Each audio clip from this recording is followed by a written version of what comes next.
Ejército Argentino. Santa Cruz.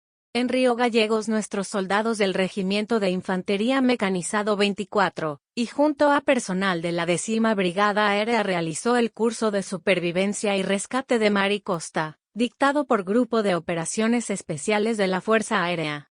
Por otro lado, en Neuquén, en el marco de las actividades del curso básico de montaña estival, una cordada del Regimiento de Infantería de Montaña 21 coronó la cumbre del volcán Copahue a 2.958 metros sobre nivel del mar.